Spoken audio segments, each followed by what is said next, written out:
will start with the presentation of a report from the Current Affairs Committee by the rapporteur, Mrs. Amy KOOPMANSCHAP, on the opportunities for cooperation against the background of the current political changes in the Arab countries.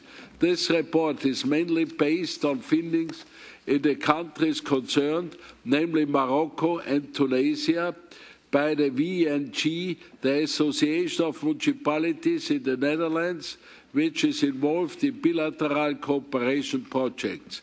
In addition, the Governance Committee carried out a debate on this report at its meeting on 31 May and adopted an opinion which will be presented by the rapporteur, Mrs. Hermans-VLOEDBELD. We will not vote on the opinion itself, which is presented for information, but will indeed take the amendments in the opinion one by one later on when we vote on the texts and amendments. We also have the opportunity to hear two guest speakers, whom I am happy to welcome here today. Mrs. Rouqia DAOUDI, Deputy Mayor of Rabat, Morocco, and Mr. Thomas MARKERT, Secretary of the Council of Europe's European Commission for Democracy Through Law. Mr. Jean-Claude FRECON will then present the draft resolution on the role of the Congress in the new Council of Europe policy toward neighbouring regions on behalf of the Congress Bureau. I first give the floor to the rapporteur, Mrs. KOOPMANSCHAP. Please, Mrs. KOOPMANSCHAP, you have the floor. Thank you, Mr. Chair. The political upheavals in the countries of the southern shore of the Mediterranean are of historic significance and provide a unique opportunity to establish democracy. This report represents the contribution of the Congress of Local and Regional Authorities to the new neighbourhood policy of the Council of Europe. This neighbourhood policy focuses on strategic priorities for the relation with Morocco and Tunisia. It therefore focuses on opportunities for strengthening local and regional democracy, especially in the countries Morocco and Tunisia. I would like to stress that this report was written in March. A lot has happened since. However, the recommendations still remain very relevant, and I'm happy to present some of the findings to you today. I want to thank the expert of the report, Mrs. Naila Akrimi of the VNG International, for her investigation that she has taken on the situation of local and regional authorities in Tunisia and Morocco. The report looks into the main points of action that could be undertaken by the Congress and the European local and regional authorities.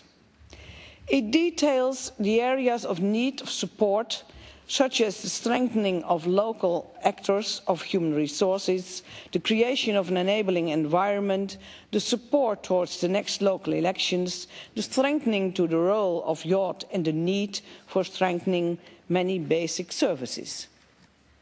Morocco and Tunisia have known different histories. Morocco did not experience the revolution, though it saw arise a spontaneous movement based on the wish for freedom of expression, carried by young people and other parts of civil society. Civil society has been very organized in human rights associations and other NGOs. As an answer to this movement, Morocco is speeding up the reform process that was launched 10 years ago. In Tunisia, civil society had not been as organized. However, the transitions are irreversible and will inevitably result in a strengthening of civil society and local authorities. The underlying factors and most important causes of the popular uprisings in the Arab countries are the rising unemployment, especially among relatively young and educated people, a lack of career prospects, urban poverty, social spatial segregation, and deterioration in political and economic conditions, widespread corruption, a lack of democracy, and the failed process of regional development and decentralization. Cities have become places of frustration and social tension, as many basic services became inaccessible to the citizens. Both countries have suffered from an imbalance in the distribution of skills and resources between regions of the countries. A feeling of mistrust still prevails among citizens in relation to local authorities, which are regarded as useless, illegitimate, and not open to citizens and civil society. Citizens are frustrated at not being involved in the choice of economic and social priorities of cities. Citizens from different regions, cities and towns have made their voices heard, underlining the urgency of addressing the social, political and economic problems and the need to start a new development approach, offering bottom-up, realistic and sustainable solutions that meet this new reality. The changes requested by the citizens must pass through a redefinition of regional and local development policies, with the promotion of participatory and democratic local governments. The strong centralization of power has limited the effectiveness of development and the democratization process. The revolutions in the Arab world call for greater participation of citizens. Free elections were held in Tunisia in October 2011. The National Constituent Assembly is tasked with drafting a new constitution and establishing an interim government. Municipal councils have been dissolved and the responsibility for local governments has been transferred to special commissions. Local elections were planned for March this year, has been postponed, but are prepared now for May 2013. The Congress hopes that the new constitution will take into account the democratic principles. It has therefore been in touch with the National Constituent Assembly. Various national associations of local authorities in Europe have also received visits from this assembly in order to give them examples about the way local democracy and self-government is organized. This is important, given that municipalities don't have exclusivity of powers, nor the resources to exercise them. Besides, they are under a heavy supervision of governors and central government. The White Paper for a new regional development strategy and decentralized responsibility advocates for a new vision of regional development in Tunisia, mainly based on the ability of each region towards the reduction of regional economic, social, cultural and environmental disparities. The Congress hopes that particularly weak local governments in the interior will be strengthened and their managerial and financial dependency will decrease. With regard to Morocco, following popular uprisings in Tunisia and Egypt, King Mohammed VI of Morocco announced a new constitution in June 2011, which was approved in July the 1st of last year. The constitution emphasizes that participatory mechanisms will be implemented by local councils to encourage participation of citizens and associations in the definition of development plans. It was also laid down that the territorial organization would be based on a model of advanced regionalization, marking regional authorities as partners of the state to coordinate and integrate visions, plans and programs of local authorities, while respecting their autonomy and legal equality. This would imply a great step forward, and the Congress hopes that this reorganization will indeed take into account the principle of subsidiarity and the need for increasing political, administrative and financial autonomy. The main challenges in Tunisia and Morocco for local and regional democracy are the lack of an efficient democratic legislative framework with corresponding financial means, the persisting supervision of governors and the state, the lack of strong human resources of local and regional governments, the lack of exchange of experience and good practices regarding good local and regional service delivery and good governance, and the lack of measures to increase citizen participation, particularly of young people and women. The role of the Congress should be to encourage the creation and continuation of decentralised cooperation and local and regional capacity development programmes of European towns and regions and their associations with their Tunisian and Moroccan counterparts. These partnerships and programmes are means to strengthen local and regional governments in the countries of the Southern Mediterranean to ensure effective service delivery towards their citizens. The Congress should focus on cooperation with the ministries responsible for local and regional government and other relevant government bodies to promote the democratic principles of local and regional self-government in administrative practices concerning the transfers of powers and financial resources. And the Congress should also ensure consultation with local and regional government associations to assess the needs of municipalities and to offer them a special status within the Congress. Besides, the Congress should look for coordination with other bodies, such as the Euro-Arab Cities Forum, the Euro-Mediterranean Local and Regional Assembly, the United Cities and Local Governments, Assembly of European Regions, and other members of the Congress to avoid overlap and duplication of efforts in line with the Paris principles of aid effectiveness. More specifically, the Congress can offer existing Council of Europe instruments on local and regional authorities, such as the Charter on Local Self-Government, the Reference Framework for Regional Democracy, and the Code of Conduct for Political Integrity.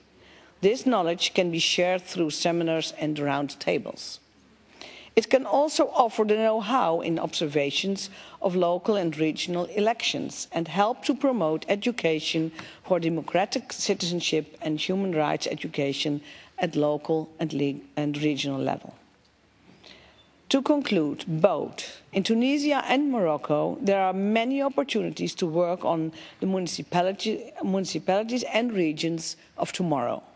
I hope that the Congress and its members seize this opportunity. Thank you for your attention. Vielen Dank, Frau KOOPMANSCHAP, für Ihre Ausführungen. Ich darf nun das Wort erteilen Frau Hermans-VLOEDBELD und darf Sie bitten, für den Governance-Ausschuss 10 Minuten zu sprechen. Thank you, Mr. Chair. Ladies and gentlemen, the Governance Committee discussed the report of the Current Affairs Committee on the changes underway in the Arab countries during our meeting in Innsbruck on May 31.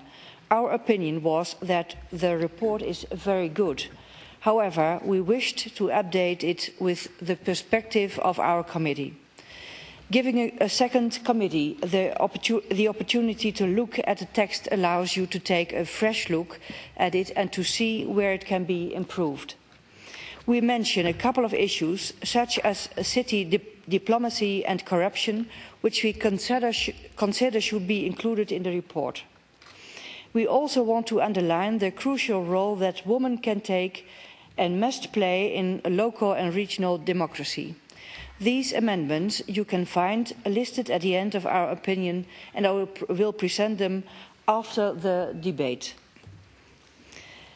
The committee noted that in the countries that are the focus of this report, Tunisia and Morocco, the institutions and legal framework of local and regional democracy are in the process of being thoroughly revisited. Both countries are at an important stage of democratization. Care is needed to ensure that the best structures and appropriate legal frameworks are put in place, that the new structures meet international standards and are sustainable. The Governance Committee Governance Committee believes that the Congress should increase its efforts to share its expertise with the authorities in Tunisia and Morocco. It should also continue to monitor the transition to democracy in other countries in the region, Algeria, Egypt and Libya. Mr. Chair, we do have 9 amendments to the resolution and 1 to the recommendation, but I'll present them after the debate. Thank you. Thank you very much. Ich darf nun das Wort Herrn FRECON, dem Präsidenten der Lokalkammer, erteilen als Berichterstatter. Herr FRECON, ich erteile Ihnen das Wort. Monsieur le Président, chers collègues, les événements qui se sont produits dans la région de la rive sud de la Méditerranée, ainsi qu'en Afrique centrale et au Moyen-Orient, ont été le résultat d'une forte volonté populaire de démocratie et de changement. Ils ont donné lieu au processus d'ouverture et de démocratisation actuellement en cours, que nous observons tous de très près, avec ses bons moments et ses moins bons.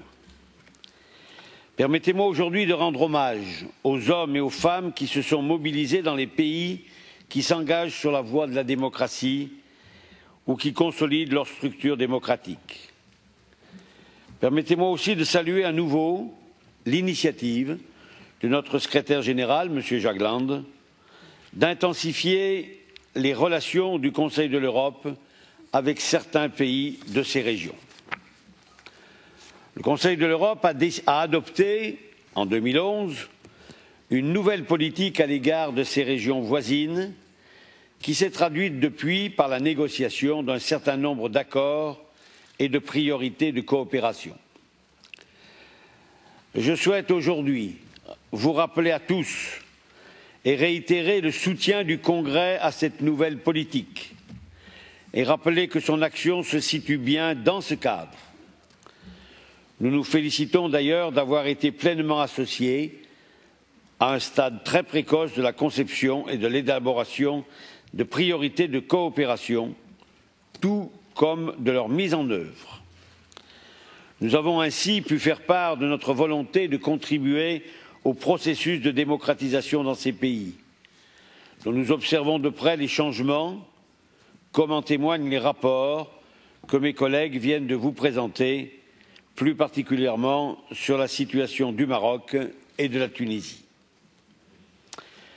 Au Congrès, nous sommes en effet convaincus que les changements politiques qui balaient actuellement les pays du sud de la Méditerranée ouvrent des perspectives historiques pour le développement démocratique et que la décentralisation vers les autorités les plus proches des citoyens, les villes et les régions bien sûr, peut en être la clé du succès. Nous sommes également convaincus du rôle que le Congrès peut jouer à cet égard et de la valeur ajoutée de la contribution de l'Assemblée politique que nous sommes, composée des expériences diverses des élus locaux et régionaux des 47 pays membres du Conseil de l'Europe. C'est pourquoi nous avons dans un premier temps renforcé les échanges avec le Maroc et la Tunisie et nous avons inscrit des priorités de coopération du Conseil de l'Europe avec ces deux pays. Nous avons aussi mis en place des activités relatives à la démocratie locale et régionale. L'approche du Congrès à l'égard de ces deux pays comporte 2 volets principaux. D'une part, des activités de type institutionnel, afin que les réformes entreprises aujourd'hui tiennent compte des normes démocratiques de bonne gouvernance et des standards européens en matière de démocratie locale et régionale. Pour ce premier volet, nos partenaires sont principalement les gouvernements et les assemblées nationales. D'autre part, des actions de terrain auprès des élus locaux actuellement en place et une action à venir de sensibilisation de l'ensemble des acteurs de terrain, de manière à faire émerger une classe politique et les nouveaux élus de demain qui seront chargés de mettre en œuvre un nouveau concept de gouvernance politique. Pour ce qui concerne le Maroc, nous avons poursuivi la coopération engagée en 2010 sur le projet de réorganisation avancé par des échanges de vues avec les deux assemblées du Parlement marocain. La loi organique en préparation constitue un défi majeur à l'agenda du pays, car elle va mettre en place la nouvelle organisation territoriale marocaine et je suis bien certain que Mme Daoudi nous en dira plus dans un moment. S'agissant de la Tunisie, nous sommes très heureux de nos échanges avec l'Assemblée nationale constituante. Nous avons eu l'occasion de participer, en coopération avec la Commission européenne pour la démocratie par le droit, la Commission de Venise, à plusieurs auditions sur le projet de nouvelle constitution et sur des parties plus spécifiques aux collectivités territoriales et à la décentralisation. Je vous rappelle que tout à l'heure, dans un rapport précédent, notre collègue Lars Somolin, dans les priorités du Congrès, vous a expliqué tout l'intérêt qu'il y avait actuellement avec les autorités tunisiennes. La coopération avec la Commission de Venise pour ce travail institutionnel avec le Maroc et la Tunisie a été des plus fructueuses et nous nous en félicitons. Je salue son directeur exécutif, M. Markert, que nous entendrons aussi tout à l'heure. Le dernier point de mon intervention, mais ce n'est pas le moindre, c'est que le Congrès se félicite de l'initiative de l'Assemblée parlementaire du Conseil de l'Europe de créer un statut pour les parlements nationaux de ces pays. Un statut que l'Assemblée parlementaire a intitulé « Partenaire pour la démocratie ». Nous sommes intimement convaincus de l'utilité d'un tel statut pour renforcer le dialogue avec les pays voisins de notre continent européen. Aussi, comme l'Assemblée parlementaire, mes chers collègues, je vous propose, et nous souhaiterions proposer un statut spécifique pour les autorités locales et régionales des pays voisins, afin d'établir des relations institutionnelles régulières qui ouvriront la voie à une coopération nourrie. Nous proposons de démarrer par des mesures administratives nécessaires afin d'adopter d'abord, par la résolution d'aujourd'hui, un statut de partenaire pour la démocratie locale qui pourrait être accordé aux élus des collectivités territoriales des pays voisins. Vous avez ce projet de résolution dans vos dossiers et cela constitue, à mon sens, une nouvelle étape politique majeure dans nos relations avec les régions voisines. Nous espérons que les développements dans ces pays permettront la tenue d'élections locales et régionales qui constitueront la base indispensable pour la mise en œuvre concrète de ce nouveau statut, par exemple à partir de 2014. Je vous remercie. Vielen Dank, Herr Frecon. Following these three presentations, I would like to give the floor to Mrs. Rouqia DAOUDI, Deputy Mayor of the City of Rabat, in charge of decentralized cooperation. We are very happy to have you here in Strasbourg at the Council of Europe. The cooperation with your country and with the City of Rabat goes right back to the creation of the Moroccan National Association of Local Authorities in 1999 and has been regular ever since. More recently, we have held several exchanges of views with members of the two chambers of the Moroccan Parliament on the advanced regionalisation project and on the draft law which will reorganise the Moroccan territory and which constitute a major challenge on the country's agenda. We also welcome the participation of several Moroccan cities in the European Local Democracy Week and their commitment to taking further initiatives involving public participation. Dear colleague, we hope that very soon we will be able to regularly welcome delegations from your country in the framework of the new status of partner for local democracy. The Congress plans to adopt in the near future. Mrs. Daoudi, you have the floor. Thank you very much.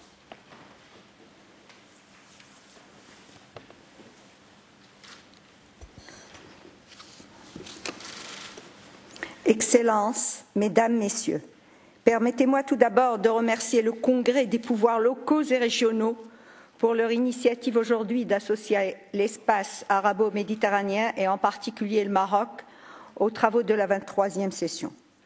En qualité d'élu local, j'apprécie tout particulièrement l'opportunité de débattre sur l'état et l'avenir de la démocratie locale et régionale dans nos territoires à la mesure des transformations politiques majeures que nous connaissons.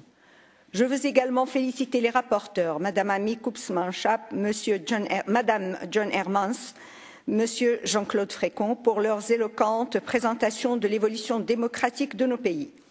Je vais toutefois aujourd'hui m'attarder sur le cas marocain. Le processus démocratique a débuté au Maroc bien avant le début du printemps arabe, dès l'année 2004, et je citerai plus tard, si j'en ai le temps, toute une série d'exemples allant de 2004 jusqu'à 2009 et y mettant le code de la famille, l'équité, l'instance d'équité et de réconciliation, l'initiative nationale de développement local et enfin le projet de la régionalisation avancée. En effet, comme il a été souligné à juste titre, le Maroc s'est résolument engagé dans la voie de la démocratie et de l'état de droit sous l'impulsion de Sa Majesté le roi Mohamed VI. À ce titre, la nouvelle constitution marocaine, massivement adoptée par référendum populaire en juillet 2011, constitue une étape historique déterminante dans le parachèvement de la construction d'institutions démocratiques. Elle consacre ainsi les droits fondamentaux, l'égalité parfaite entre l'homme et la femme, la prééminence de l'indépendance de la justice et établit les obligations de bonne gouvernance et de réédition des comptes. En conséquence, les élections législatives de 2011, libres, transparentes et sincères, ont permis aux citoyennes et aux citoyens marocains d'exprimer leur choix démocratique, d'élire leurs représentants avec responsabilité. C'est dans ce contexte, dois-je rappeler, que l'Assemblée parlementaire du Conseil de l'Europe a octroyé en juin 2011 le statut de partenaire pour la démocratie au Maroc en reconnaissance des avancées fondamentales accomplies dans ce domaine. Cependant, pour instaurer une démocratie effective, je demeure convaincue que la participation locale et régionale est une nécessité impérieuse. Les échelons de la région, de la ville et de la commune sont pertinents pour vivre une démocratie de proximité, légitimer les changements profonds que traverse notre société, appréhender les revendications de nos concitoyens et répondre à leurs aspirations de manière pragmatique. Démocratie locale, démocratie de proximité et démocratie participative ne sont pas de vains mots. Il s'agit là d'un défi à la hauteur des attentes de nos peuples. Pour concrétiser ces nouvelles approches, le Maroc s'est doté d'un cadre juridique adéquat au travers de la nouvelle loi fondamentale, la Constitution, et du champ nouveau de la régionalisation avancée. Le nouveau texte érige en principe constitutionnel la participation, le pluralisme et la bonne gouvernance, notamment au niveau de nos régions, de nos provinces et de nos communes. La décentralisation territoriale y occupe une place prépondérante, régions et autres collectivités territoriales. La régionalisation avancée constitue le corollaire indispensable de la démocratie marocaine. Elle permet d'assurer l'existence des libertés locales, l'équité sociale et l'égalité devant la loi. Je veux citer quelques avancées majeures qui illustrent l'esprit de la régionalisation avancée. Sur le plan institutionnel, les élections des conseils régionaux au suffrage universel va accroître l'élection des conseils régionaux au suffrage universel, va accroître la participation du citoyen aux affaires régionales et le réconcilier avec la femme et l'homme politique désormais responsables de leurs actions et jugés par le verdict des urnes. Cela s'accompagne d'un transfert de pouvoir d'exécution des délibérations des collectivités territoriales au président de conseil et instaure de fait un exécutif aux responsabilités de la collectivité territoriale.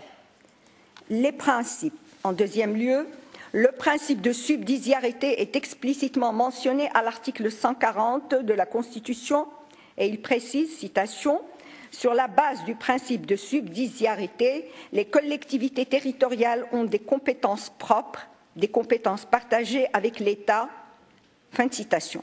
Cela appelle une coopération intelligente qui remplace la tutelle surannée entre l'État central et les collectivités territoriales en vertu d'un objectif d'efficacité de la politique publique au profit du citoyen et non plus de l'administré. Le champ d'application est vaste, notamment en termes de décision et gouvernance locale en matière d'équipement public, d'infrastructures, de services de proximité. En troisième lieu, la Constitution introduit également les principes de libre administration, de coopération et de solidarité dans l'organisation régionale et territoriale pour asseoir l'autonomie dans la gouvernance, la gestion et la décision locale, tout en assurant l'égalité de traitement entre les régions et la coopération entre le centre et les territoires. Enfin, je veux vous parler de moralisation de la vie locale, sujet qui est au cœur des préoccupations des Marocaines et des Marocains et dont est tributaire l'émergence d'une démocratie vigoureuse et pérenne. Le Maroc a engagé des efforts conséquents pour garantir l'équité, la justice et éradiquer toutes les formes de corruption.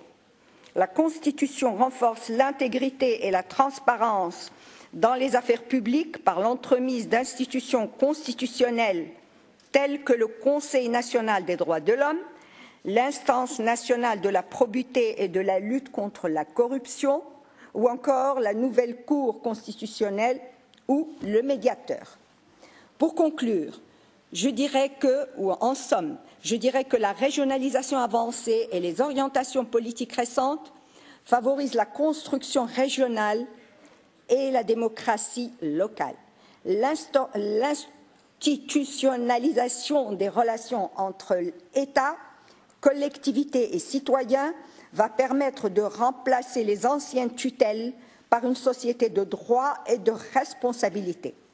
Le renforcement de la gouvernance locale réhabilite les territoires et leur confère la formulation de leur avenir.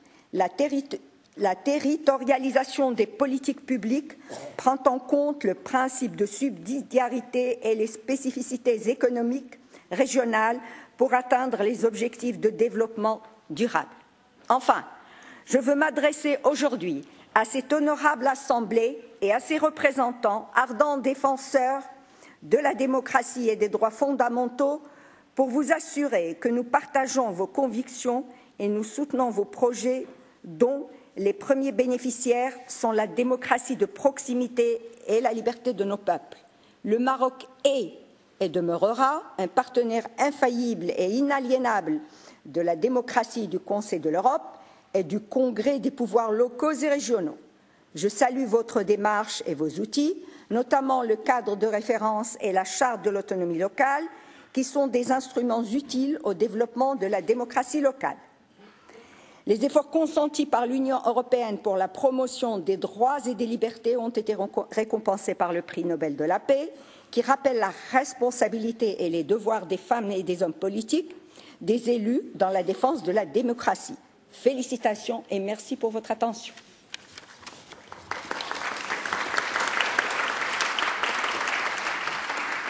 Thank you, Mrs. Daoudi. I would like now to give the floor to Mr. Thomas MARKERT, Secretary of the European Commission for Democracy through Law, better known as the Venice Commission. The Venice Commission and the Congress have joined forces on many occasions, including for the institutional cooperation with Morocco and Tunisia. We have held together a series of hearings on the process of regionalisation in Morocco and on the inclusion of decentralisation issues and the principle of subsidiarity in the draft constitution of Tunisia. We are very pleased that the Venice Commission President has on several occasions paid tribute to our excellent cooperation and exemplary working relationship, which works in synergy without competition or duplications. I would like to thank the chair of our monitoring committee, Mr. Lars O'Molling, for being a key element in this good cooperation with the Venice Commission.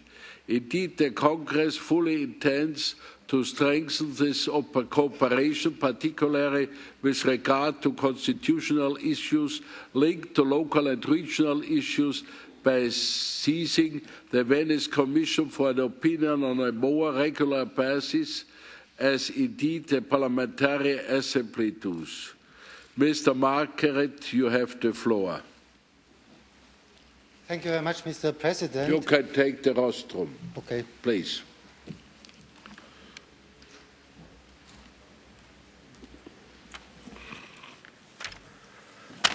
So, thank you very much, Mr. President. First of all, I would like to thank you for the kind invitation to address the plenary session of the Congress. I think this reflects, as you had already pointed out, that in general, the Venice Commission and the Congress are working very well together, but more specifically, and Mr. FRECON already pointed this out, we have an excellent cooperation with respect to our common efforts to support our neighbours in the southern Mediterranean. And this is reflected in my presence here today. I think both the Congress and the Venice Commission have very early seized the opportunity provided by the Arab Spring, and we have been among the first to start to work concretely with our Arab neighbours. The Council of Europe now has developed a comprehensive neighbourhood policy, mainly under the guidance of Secretary General Jagland, but I think it was mainly the Congress and the Venice Commission who were the pioneers in this respect and who have been able to carry out concrete activities very early, thanks to our flexible and pragmatic working methods and our ability to react quickly to demands coming from outside. We have carried out quite a number of activities jointly together. I would only like to refer to two activities which are quite recent. In July, the Venice Commission took part in a conference on decentralization in Morocco, which was organized by the Congress. And only last week, on Friday, the Congress took part in a discussion with the National Constituent Assembly of Tunisia on the draft constitution of Tunisia, which we organized in Venice in parallel to our plenary session. It is very clear, I think, for everybody that cooperation between the Council of Europe and our neighbours has to be demand-driven. We do not wish to impose anything on our neighbours, but we want to respond to their requests. On the other hand, I think it is also obvious that the Council of Europe and its acquis is not always well known outside Europe, and we have first to make our neighbours familiar with what our organisation is able to offer. Therefore, it was very important that we undertook many activities, first of all, to acquaint our Arab neighbours with what the Council of Europe could offer to help them on their new path towards full democracy. Now there are some people in Europe who are saying that in a time of budgetary constraints, Europe should focus on its own problems, and I think especially in the area of local and regional government, there are still quite a number of problems in Europe, but nevertheless, this would be a serious mistake. I think Europe cannot afford to miss the opportunity provided by the Arab Spring to establish a new relationship with its own neighbours. what's happening in the neighborhood is very important for ourselves. Therefore, I think it was the right decision to undertake initiatives in this respect, and I think also that Europe has quite a lot to offer to our neighbors, and this is probably more specifically true in the area of local and regional government, because there Europe has a rich and unique experience, which I think can be of a lot of use to countries which now are for the first time trying to undertake decentralization. And within Europe, I think the Council of Europe is the right organization to do this, because most of the standards in the area, not only the Charter, but of course especially the Charter, are developed within this House. Our Arab neighbor countries, like most authoritarian states until now, have been highly centralized. But this is now the moment when it should be possible to change this. Of course, the situation differs very much from country to country. In Morocco, we have not had a revolution, but in fact, as pointed out by Mrs. Daoudi, there has been a series of reform already starting in 2004, and there has been an effort to launch reform from above and to enshrine now the principle of decentralization in the new constitution, and the constitution adopted by referendum last year now provides a very clear orientation towards decentralization. Of course, it will not be easy to implement this completely new approach, and first of all, a large number of laws will have to be drafted, and practical implementation will be even more difficult, especially with respect to limited resources. So I think the Congress, but also the Venice Commission, has cut out its work for itself. Tunisia is different. There we have had a revolution, and now there's a clear political will to move away from the old system, which was a completely centralized system, and all authority at the local and regional level did not lie with elected representatives, but with a governor who was appointed by the Minister of the Interior. We have the will to change this, and this was very evident last week when we discussed, together with a delegation from the National Constituent Assembly and with the assistance of our colleagues from the Congress, the draft constitution of Tunisia, not for the first time, and especially also the chapter on local and regional government. The text has not yet been quite finalized, but I think we can be confident that this text will go in the right direction and that many positive principles coming from the Charter and other Council of Europe texts will be reflected in the new constitution. Subsequently, of course, the challenge will be to draft the implementing legislation and to ensure that all this is also reflected in daily practice. So again, we are in for a long period of cooperation with these countries, but I think the final result should be worth it. Opportunities may also arise in other Arab countries. Recently, the Venice Commission has been contacted by the Libyan authorities, and Libya is certainly interesting because it is a country with 3 traditional regions in the east and the west in the south. So in Libya, the issue of federalism may be on the agenda, which is of course not topical for Tunisia and Morocco. To sum up, I think the Congress and the Venice Commission have taken up the challenge of the Arab Spring successfully, and we have developed very important activities in these countries, and we have used the synergies which can be offered by working with other Council of Europe bodies. This is part of the new overall policy of the Council of Europe towards the neighbourhood, but I think that the area of local and regional government is probably one of the areas where the contribution by the Council of Europe towards the development in our neighbourhood can be of particular importance. Thank you very much. Vielen Dank, Herr Markert, und ich danke Ihnen für Ihre Arbeit und die Arbeit in der Venice Commission. Ich eröffne nunmehr die Debatte und darf Herrn Şukur von der Türkei das Wort erteilen. Herr Şukur, please. Şukur is not present. Şukur, please, of course. Thank you, Mr. President. I would like to talk in Turkish in this time. Günümüzde totaliter rejimlere dünyanın her yerinde rastlamak mümkün. İnsan hakları, hukukun üstünlüğü ve demokrasi mücadelesi henüz geri dönülmez şekilde başarılmış ve her koşulda güvence altına alınmış değil.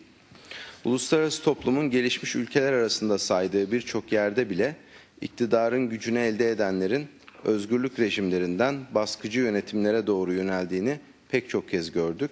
Bugün de görmeye devam ediyoruz. Ama bu tablo karşısında Avrupa, çekilen ortak acıların mirası üzerinde bir değerler coğrafyası olarak hem ulusal hem uluslararası düzeyde toplumsal ve kurumsal anlamda olgun bir barış ortamını inşa etmeyi başarma konusunda büyük mesafe almış görünüyor. İnsan hakları, demokrasi ve hukukun üstünlüğünü günün ve zamanın gereklerine uygun şekilde geliştirmiş, toplumdan topluma, ülkeden ülkeye temel değerler olarak taşımış ve bu çağdaş Avrupa değerler sistemi geçen zaman içinde belki de bu toplumların en önde gelen ihraç ürünlerinden biri haline gelmiştir.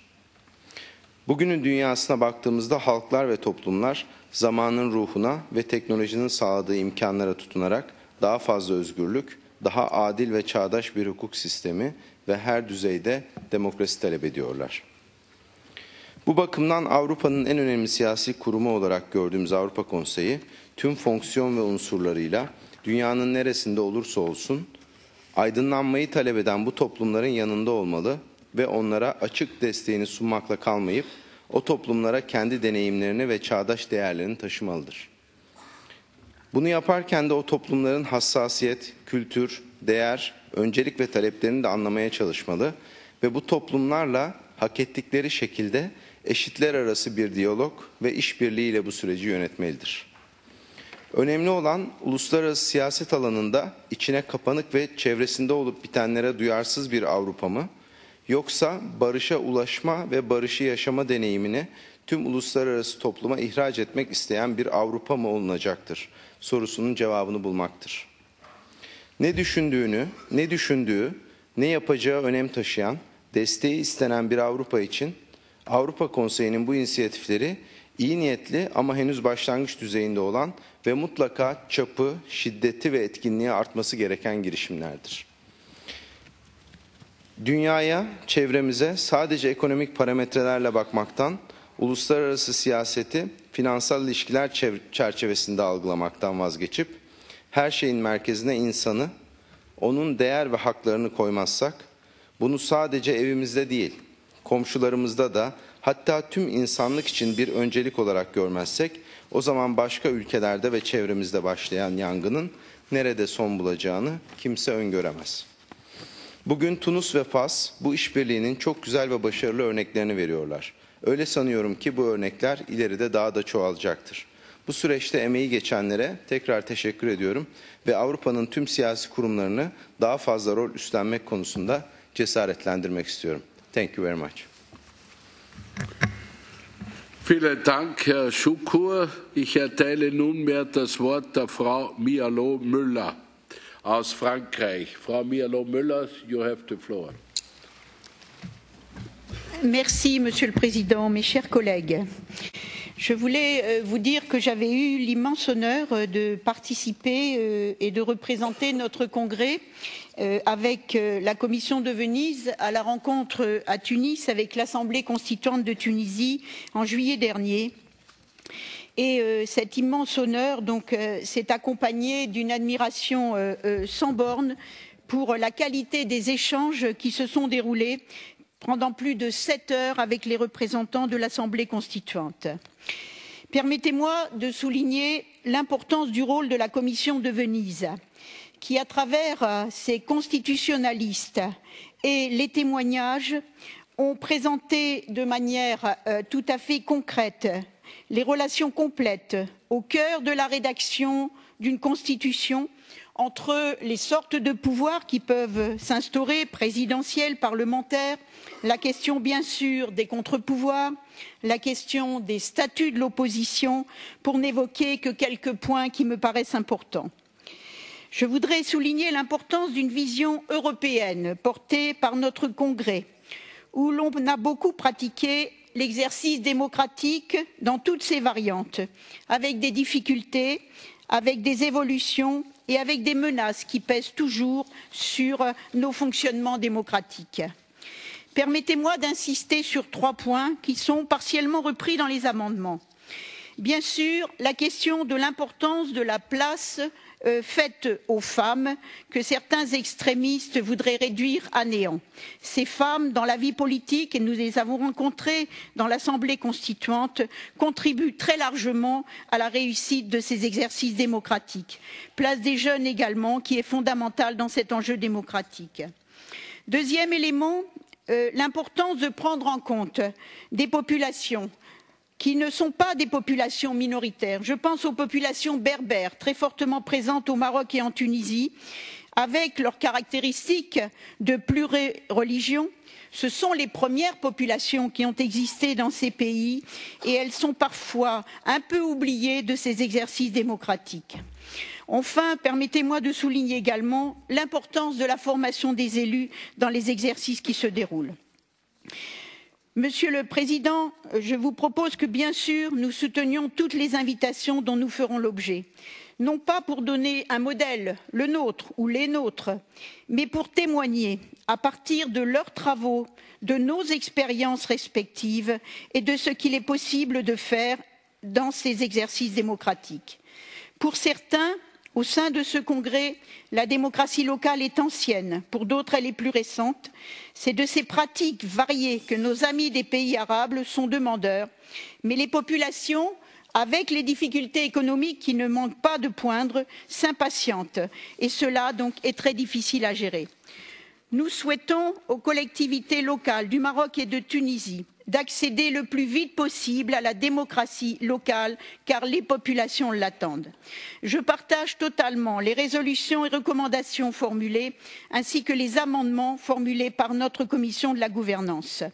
Je souhaite également soutenir cet aspect très important de proposition d'être partenaire de la démocratie locale pour ces collectivités du Maroc et de la Tunisie. Je vous remercie. Vielen Dank, Frau Mialo-Müller. Ich darf nun das Wort erteilen Herrn Rogov von der Russischen Föderation. Mr. Rogov, please. Спасибо, господин председатель. Уважаемые коллеги, с начала событий, называемых арабской весною, прошло уже почти 2 года. Но в регионе продолжаются изменения, и их последствия будут сказываться еще длительное время. Нельзя не заметить положительных сдвигов на арабском политическом пространстве. Граждане постреволюционных стран получили больше политических прав и свобод. На общественную арену вышли новые деятельные игроки. Идет активный политпроцесс, реформирование, демократизация органов власти. Россия с самого начала приветствовала такие преобразования, отвечающие законным чаяниям арабских народов. Созидательный потенциал арабской весны должен быть использован во благо всех граждан ближневосточных государств, независимо от их этнической или конфессиональной принадлежности. России не безразлично будущее во всех отношениях близкого нам арабского мира. Наша страна заинтересована в том, чтобы обновленный, демократический и устремленный в будущее Ближний Восток и Северная Африка могли играть активную и позитивную роль на мировой арене. Мы выступаем за мирные эволюционные перемены, которые не должны оплачиваться тысячами жизней мирных граждан. Осуждая насилие, откуда бы оно ни исходило, Россия защищает не тот или иной режим, а принцип строгого соблюдения норм международного права. Важно не подливать масло в огонь, не мешать усилиям по налаживанию национального диалога, не подстрекать те или иные группы к неуступчивости и применению оружия.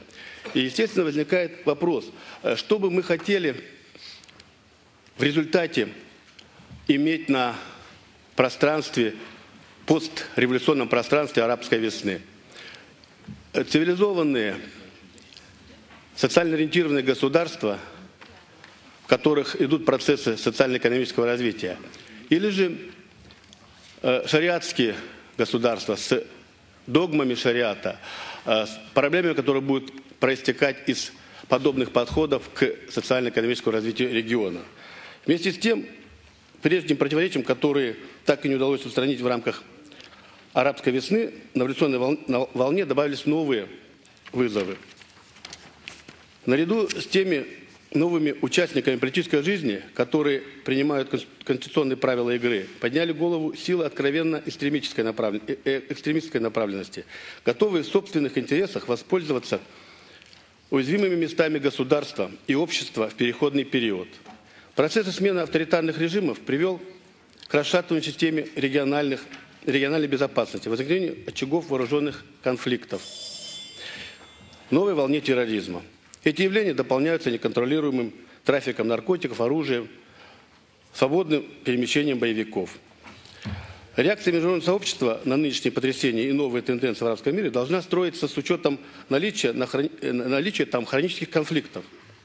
И в нынешних условиях пускать их развитие на самотек никак нельзя. Наоборот, справедливое регулирование долгоиграющих региональных проблем, в частности, подобных палестино-израильскому конфликту, должны способствовать стабилизации в целом в этом регионе и налаживанию мирной и социально справедливой жизни на территории Северной Африки и Ближнего Востока. Спасибо за внимание. Vielen Dank, Herr Rogoff. Ich erteile das Wort Herrn Receveur aus der Schweiz.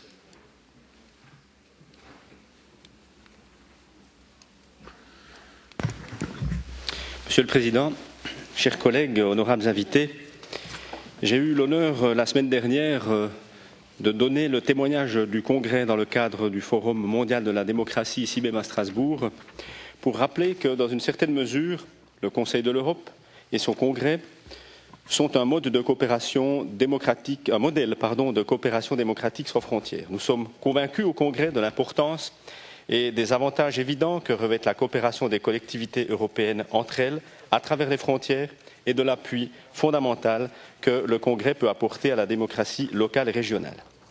Les échanges et la coopération que nous nous efforçons de promouvoir et de pratiquer contribuent à une meilleure cohésion territoriale sur notre continent, mais les choses ne s'arrêtent pas là.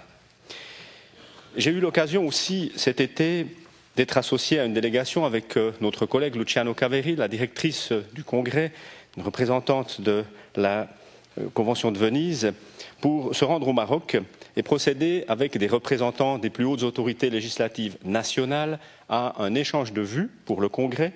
Il s'agissait pour nous de faire un point de situation sur l'important dossier de la loi organique de décentralisation, de savoir où nous en sommes aujourd'hui et quelle est la direction que ce dossier prend aux yeux des autorités nationales, dossier si important pour le Maroc et sa population. Au moment de prendre les mesures administratives et réglementaires nécessaires pour que, le moment venu, le Congrès puisse adopter un statut de partenaire pour la démocratie locale à offrir aux élus des collectivités locales des régions voisines, je me permets de saisir l'opportunité de la présence de Mme Daoudi pour lui adresser une question concrète après avoir bien entendu ses propos s'agissant de la loi de décentralisation qu'elle qualifie de corollaire fondamental de la démocratie marocaine, destinée notamment à passer à un nouveau stade qui permettrait de quitter celui de la tutelle surannée de l'État sur les collectivités locales et régionales.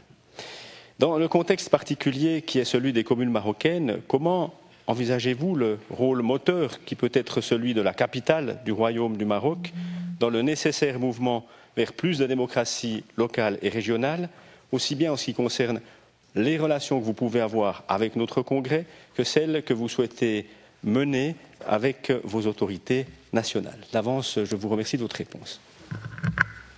Vielen herzlichen Dank für die Einhaltung auch der Zeit. Ich darf das Wort erteilen Herrn Wabishem vom United Kingdom.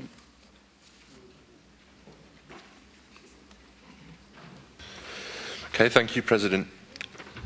On the occasion of the conference organised with the City of Strasbourg last week in the framework of the World Forum for Democracy on the challenges for sustainable democracies in the South Mediterranean countries, we learned with great satisfaction that the European Local Democracy Week, that this year the Congress has proposed to Morocco and Tunisia as part of its neighbourhood policy, has had a very good impact in terms of citizen participation and involvement in community life in towns as Fez, Chefchaouen and Kairouan. I would like to take this opportunity, Mr. President, to remind all of you, and in particular the new members, that the European Local Democracy Week, of which I have the pleasure of being political coordinator for Congress, is a pan-European event that the Council of Europe established in 2007 to enhance citizen participation and to improve local democracy across Europe. Outside the hemicycle, you can find the European Local Democracy Week stand, where you may address your questions and receive information and suggestions on European Local Democracy Week activities. If you present this card you've been given this morning, you can also get a T-shirt. During the week of the 15th of October, municipalities and regions all over Europe organise events where the citizens are the protagonists.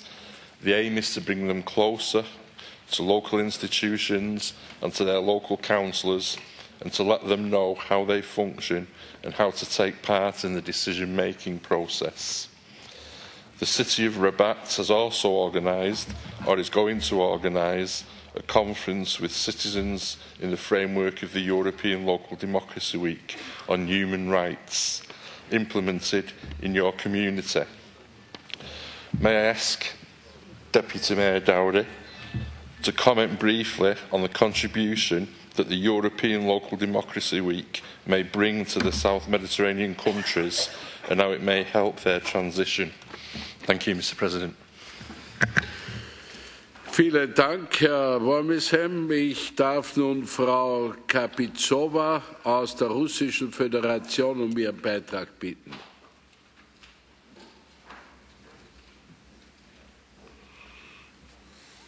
Уважаемые коллеги, события, происходящие в регионе Северной Африки, Ближнего Востока и Центральной Азии, имеющие тяжелые, а порой и трагические последствия для населения этих стран, не могут, естественно, оставить никого из нас равнодушными и не могут нас не беспокоить. Потому что, во-первых, страдают часто ни в чем не повинные люди, во-вторых, все это происходит в непосредственной близости от Европы. Тема политики соседства Совета Европы – направление новое, но чрезвычайно важное в силу названных причин, а также крайней сложности и глубины происходящих процессов.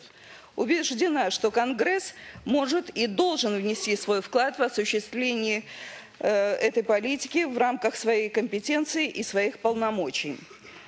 На наш взгляд, устойчивая демократия начинается с местного управления властью. Поэтому введение самого статуса партнера Конгресса по местной демократии важно само по себе. Однако должны быть четко определены критерии его предоставления. Должна быть готовность и заинтересованность самих реципиентов демократического опыта содействия со стороны Конгресса. Тогда наши усилия будут иметь синергетический эффект.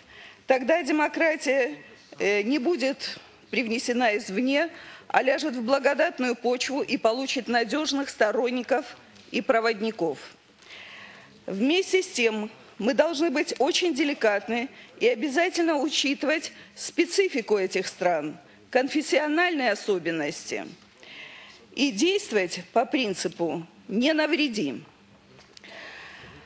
Уверена, что опыт и знания региона нашим докладчикам, господином Жан-Клод Фреконе, позволят выработать наиболее оптимальные пути и средства осуществления нашей политики соседства.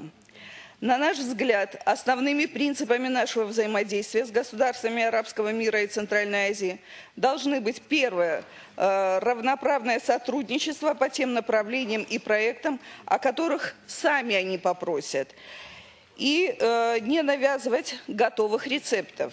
Второе. Помощь Совета Европы должна способствовать укреплению мира и стабильности в этих странах и носить прежде всего интеллектуальный и экспертный характер. Очень важно для всех нас сделать все возможное, чтобы в этом регионе как можно быстрее был восстановлен мир, шли демократические преобразования в рамках закона. Я желаю всем мира и благополучия. Спасибо. Vielen herzlichen Dank, Frau Kavicova. Ich darf nun das Wort Herrn Özkarsli von der Türkei erteilen. Thank you, Mr. President. Dear colleagues, first of all, I would like to thank the members of the Bureau and Rapporteur, Mr. FRECON, for this very timely initiative. While the Council of Europe is firmly engaged with the neighbouring regions and the Parliamentary Assembly has created Partner for Democracy status, now it is time for the Congress to make its own contribution to this process of reaching out. We believe that closer cooperation between the Council of Europe and the neighbouring countries will add fresh impetus to the process of democratic reform, which is already in progress in the region. Dear colleagues, I come from Turkey's southeast province of Gaziantep, which is only 60 kilometers from the Syrian border. In other words, I am living very close to the Council of Europe's external border. I therefore would like to say a few words about the situation in Syria.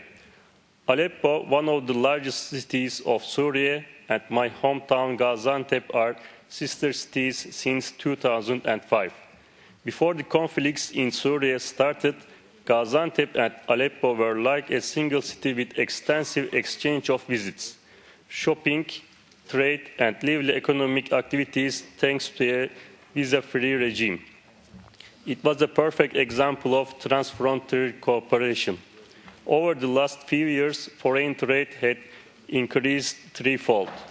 Turkish investors had made various investments in Syria, creating jobs for Syrians, and even a high-speed railway project was on the agenda. Today, however, all the corporate projects were cancelled. Foreign trade between two countries has almost stopped. Turkish factories in Syria were bombed, and eventually investors had to come back with lots of losses. And perhaps most ironically, our Syrian brothers and sisters, once visiting my town as tourists, businessmen, local and regional representatives, are now coming as asylum seekers fleeing the Syrian regime's brutalities. My country has been among the most directly affected by the consequences of the ongoing civil war in Syria.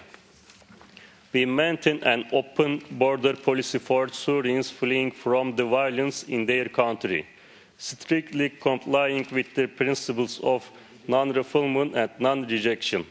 Since the beginning of these events in Syria in March 2011, more than 141,000 Syrians had to flee to Turkey, and around 42,000 have returned to Syria on their own will.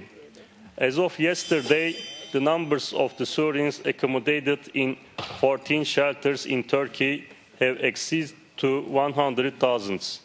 They are provided with food and non-food items, health and education services, as well as psychological assistance, vocational training, and social activities. In addition to that, about 30,000 Syrians live outside shelters, who are also under our temporary protection. Up to present, Turkish taxpayers have spent more than $400 million for the temporary protection of Syrians. We are working on additional shelters which will enable us to host more Syrians. My town, Gaziantep municipality, on its parts, has set up schools and delivers stationery, uniforms, and other education materials to Syrian children. We treat them as our guests, our brothers and sisters, and accordingly we try to make them feel like home. But as you all know, there is no place like home. Now I have to say that we are reaching our limits. In April 2012, we declared that we were ready to accept international aid. Since then, we have been receiving positive yet inadequate contribution from the international community. As you know, Turkey has been targeted by the Syrian military on a number of occasions. Most recently, on 3rd October, the town of Akçakale near the Turkish border with Syria was hit by artillery fire belonging to the Syrian regime forces. 5 civilians were killed and 9 injured. The deaths include a woman and her 3 children. Regardless of the cost and risk, please conclude. Okay. We are determined to continue providing protection to the Syrians fleeing from the instability and violence in their home country. And here, I would like to ask all the colleagues representing European cities and regions to show solidarity with Gaziantep and other cities that have been receiving Syrian people indeed. Thank you. Sehr geehrter Herr Özkarsli, ich weiß, wie wichtig diese Thematik ist, aber wir müssen die Zeit einhalten. Und zwar nicht deshalb, weil ich will, sondern wir haben die Dolmetscher innerhalb einer bestimmten Zeit und die nächste Sitzung beginnt dann wieder.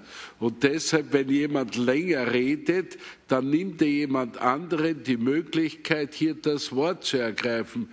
Ich darf Sie also bitten, ich war sehr großzügig, wenn jemand 20 Sekunden bis eine halbe Minute überzieht. Das habe ich einkalkuliert. Aber wenn man fast die doppelte Zeit spricht, dann bedeutet das, dass jemand anderer eben nicht sprechen kann. Ich erteile das Wort Herrn Wienen von den Niederlanden.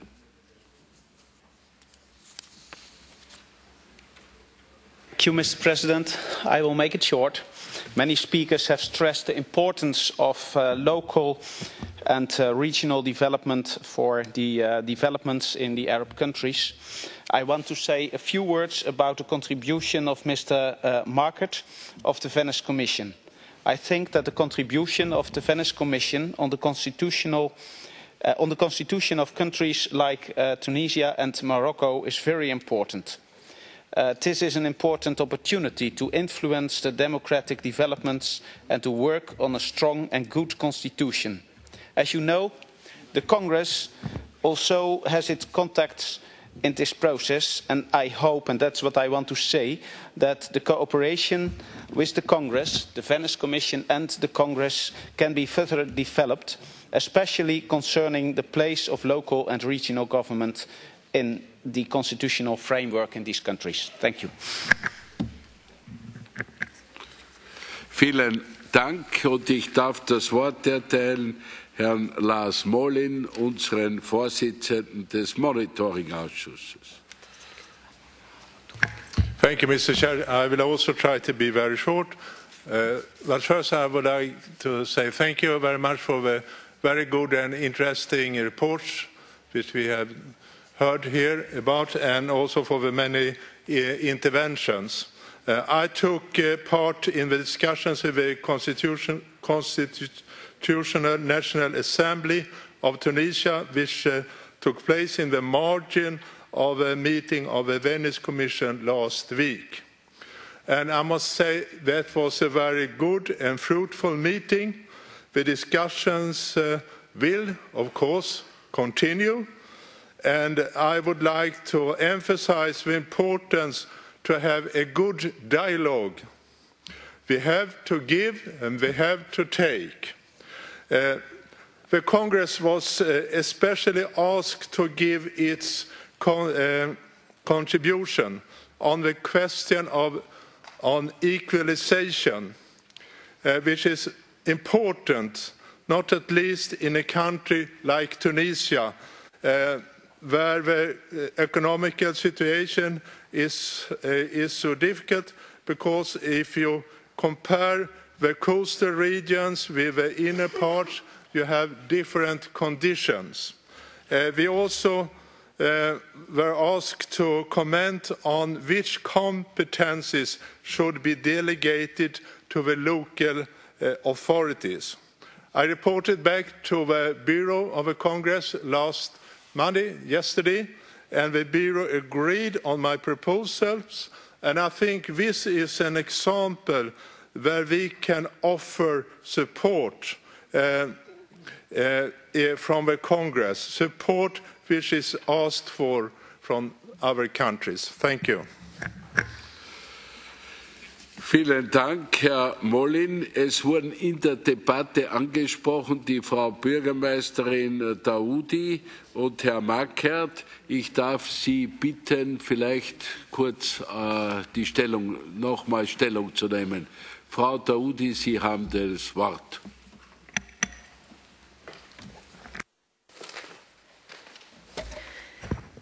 Merci, Monsieur le Président. Alors, deux questions m'ont été posées, essentiellement m'ont été posées. La première, se rapportant à comment envisager le rôle de Rabat avec les autres régions et les relations avec le Congrès européen, quant à la question de la régionalisation avancée. Bon, alors là, quand on parle du rôle de Rabat, ça veut dire l'administration, le ministère de l'Intérieur, etc., eh bien, avec insistance, les législateurs, Sa Majesté l'a déjà, le 12 octobre dernier, lors de l'ouverture de la deuxième année du Parlement, a fait l'une des priorités avec l'indépendance de la justice, la régionalisation avancée, et a insisté sur la priorité des lois organiques concernant la régionalisation. Je me permets de dire dès a priori que lors de cette régionalisation, les régions vont être indépendantes les unes des autres et donc même les régions, quelles que soient les régions, elles ne seront pas dépendantes de l'administration. Elles auront une liberté, non pas relative, mais presque une liberté d'ordre... C'est-à-dire qu'ils sont indépendants, ils ne seront plus dépendants de l'administration quant au financement de leurs travaux et quant aux décisions qu'ils doivent prendre et quant à la manière de gérer ou à la gouvernance de leur propre région. Voilà.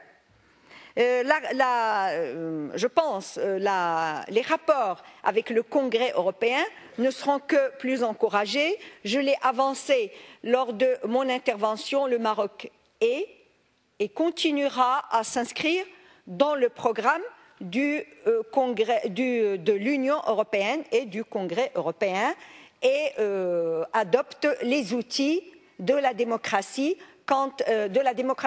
locale quant à la décentralisation avancée ou à la régionalisation avancée. J'espère que j'ai répondu à votre question, sinon je peux continuer. Maintenant, on m'a posé une question quant à la semaine européenne de la démocratie.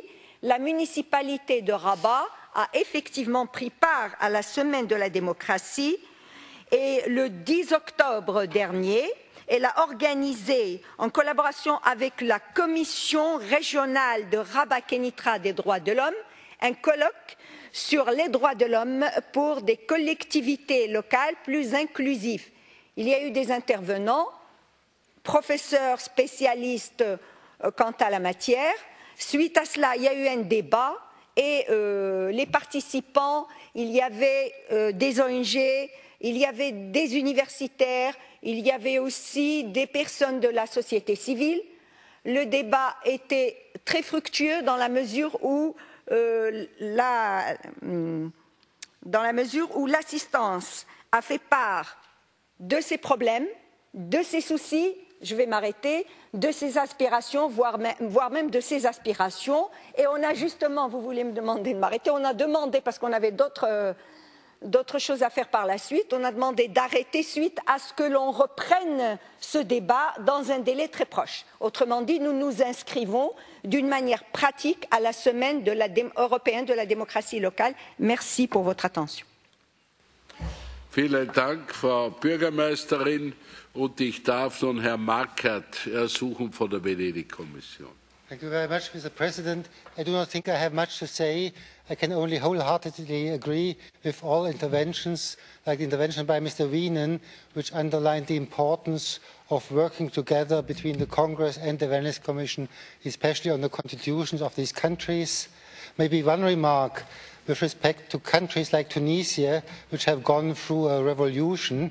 I think we have to be conscious that these countries are under extreme time pressure because it is very urgent for them to quickly adopt a new democratically legitimate constitution. Therefore, it is of course not possible to discuss too long the constitution, but they have to cut through the Gordian knot and adopt the text fairly quickly. This means that quite a lot of issues were probably left to implementing legislation, and of course also in our European countries on local government quite a lot is left to legislation and not everything is in the constitution. This means that we are here in a long-term process and not in a process of short-term assistance to the drafting of a specific text. Thank you. Vielen Dank, Herr Markert. Ich darf mich bei Ihnen allen für diese lebendige und interessanten Diskussionsbeiträge bedanken. Wir werden diese Debatte ja fortsetzen. Es ist ein wichtiges Thema, das sicherlich die nächsten Jahre noch auf der Tagesordnung stehen wird. Ich möchte mich auch für alle humanitären Leistungen seitens der Türkei im Zusammenhang mit der tausenden Flüchtlingsaufnahme bedanken und doch die Hoffnung aussprechen, dass der Türkei Solidarität von Seiten der europäischen Institutionen entgegengebracht wird. Ich darf nunmehr die Berichterstatter bitten, zu den Ausführungen der Diskussionsbeiträge Stellung zu nehmen und darf als erstes der Frau KOOPMANSCHAP für 5 Minuten das Wort erteilen. Thank you, Mr. Chair. Thanks everyone who raised questions and participated in this debate, and especially Mrs. Hermans, Mr. FRECON, Mrs. Daoudi and Mr. Markert.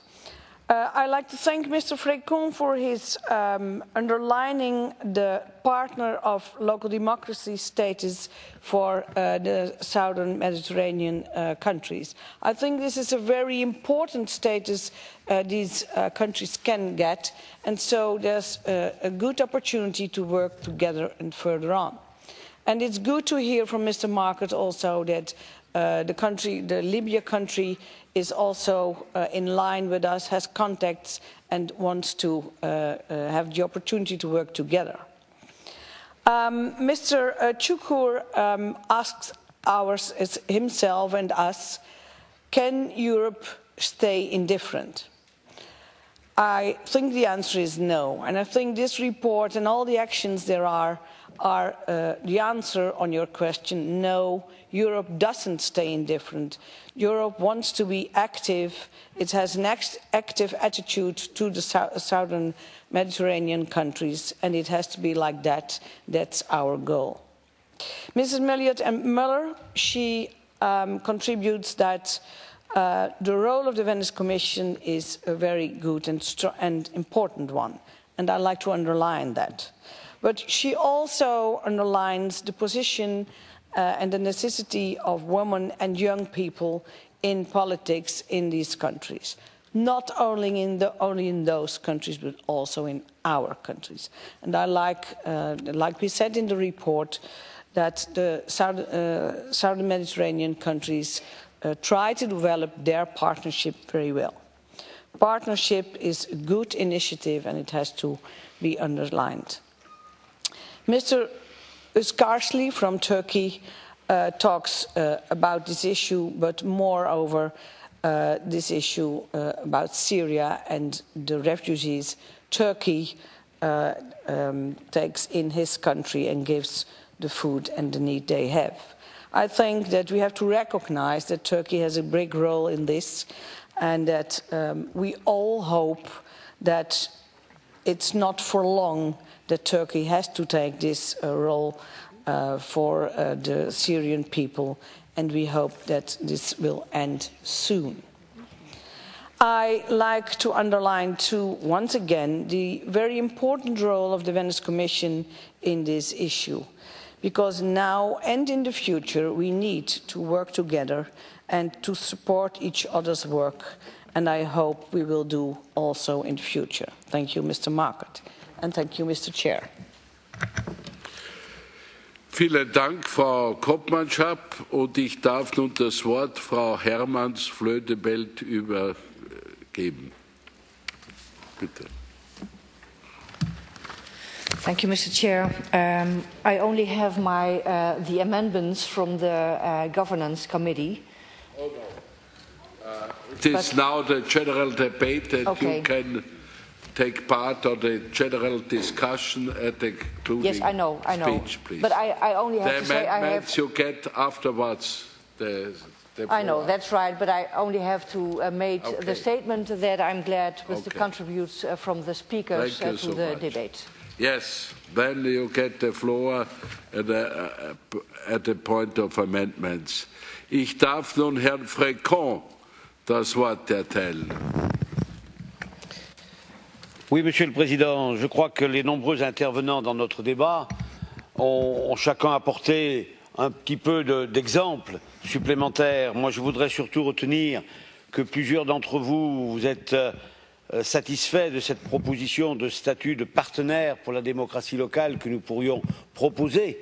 Et Madame la représentante du Maroc, Madame Daoudi, vous y avez été particulièrement sensible. Naturellement, nous serons là pour faire concrètement ce que ce statut pourra donner, en sachant qu'il pourra s'appliquer petit à petit, parce qu'il y a forcément des structures à mettre en place avant. Plusieurs intervenants sont allés dans ce sens-là, je les en remercie. Le deuxième point positif que je voudrais retenir de cette discussion, c'est la forte coopération que nous devons avoir, que nous avons déjà, mais que nous devons encore probablement conforter avec la Commission de Venise. Autre organe du Conseil de l'Europe, c'est-à-dire c'est notre propre maison à tous, et nous devons essayer de collaborer encore plus. Monsieur Markert, là aussi, nous serons, je pense, encore meilleurs dans l'avenir que nous avons essayé de le faire jusqu'à maintenant, mais je souligne beaucoup que la commission de suivi, présidée par notre collègue Lars Åmelin, a déjà beaucoup fait dans ce sens-là, et si nous en sommes arrivés à ce point-là aujourd'hui, c'est probablement grâce à son travail. Voilà, Monsieur le Président, les deux points que je voulais soulever, simplement avec cette nécessité de partenariat, que ce soit un partenariat extérieur, avec les collectivités locales outre-Méditerranée, mais ça peut concerner aussi d'autres pays, et puis le partenariat à l'intérieur de notre organisation du Conseil de l'Europe. Merci. Vielen herzlichen Dank, Herr FRECON. Damit sind wir am Ende der Debatte angelangt. Diese lebendige Debatte hat uns gezeigt, wie wichtig diese Thematik ist, wie wichtig auch die Ziele des Europarates mit diesen Fragen verbunden sind. Die nordafrikanischen, arabischen Länder sind Nachbarländer. Wir haben also ein gemeinsames Meer zwar dazwischen, aber wir grenzen unmittelbar aneinander an. Und es war wichtig, dass wir in der Vergangenheit schon die wichtigen Kooperationen geschlossen haben. Ich möchte hier auch insbesondere der Venedig-Kommission für die gute Zusammenarbeit danken und auch den gesamten Kongress für seine bisherige innovative Kooperation mit Marokko. Und ich möchte den marokkanischen politischen Vertretern auf allen Ebenen für die gute Zusammenarbeit mit den Gliederungen des Europarates, ob es Parlamentarische Versammlung oder Kongress der Gemeinden und Regionen ist, sehr herzlich danken. Die Anwesenheit der Frau Vizebürgermeisterin von Rabat unterstreicht diese gute Kooperation, und Ihnen persönlich möchte ich auch herzlich danken. Wir kommen nun zu den verschiedenen Abstimmungen. Wir werden aber diese